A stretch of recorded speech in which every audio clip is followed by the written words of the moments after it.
nsabidde wano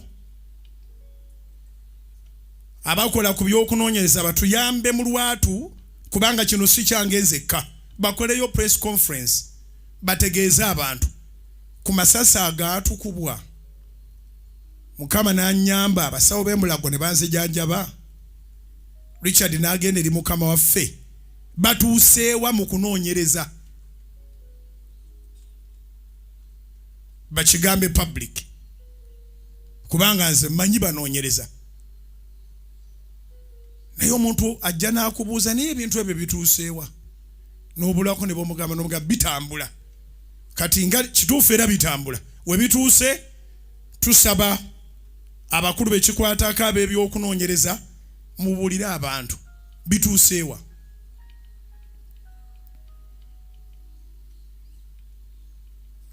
ebya Yesu tebyaliko okunoonyereza yali abimanyi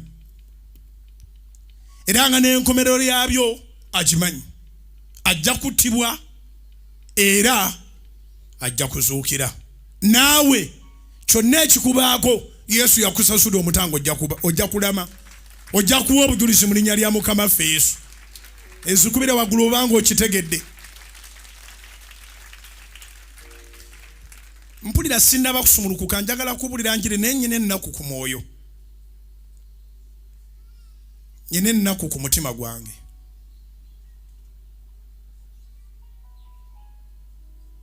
twagala okuwulirako abanoonyereza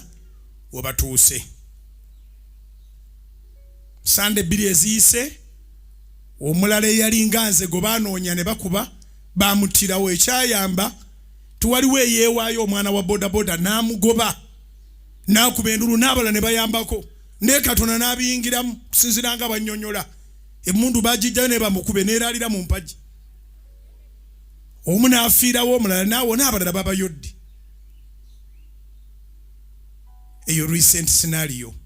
ne muliwo scenario eyaggulirawo ddala omwaka poliisi etuuse ku ki etuuseewa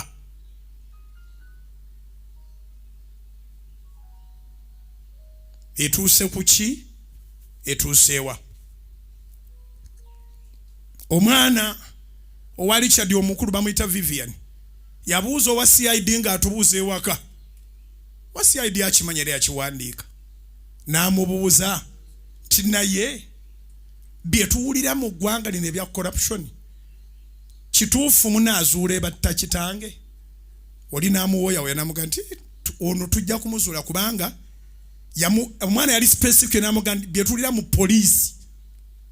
ebyenguzi ebyaki kituufu munaatuuka kubatta kitange oba mutubuuza kutumalira biseera omupoliisi eyali amuwa interview n'amugamba teweraliikira kuba kino tekirimu poliisi yokka ebitongole byonna byasitukiddemu twagenda ovoliranga omutima gwange teguteredde Vivian bwe tusinkana ambuuza batuuseewa mu kunoonyereza omwana wa Richard omukulu ambuuza batuuseewa nange mugamba banaatera okutuuka ku kinyusi kati nsaba anse musange ku ssomero buli ekibeera mu ggwanga kibeera buli wantu enkya lunaku lwa Mande poliisi beberiko weetuuse mbeefukaamiridde mutegeeze abantu mutuuseewa ku kuttibwa okwaliwo ng'ennaku z'omwezi 2 n'emponawo kubanga at least muliko mutuuse ku kuttibwa okwaddako nga bayiseewo emyezi 2 mpulira bulungi kati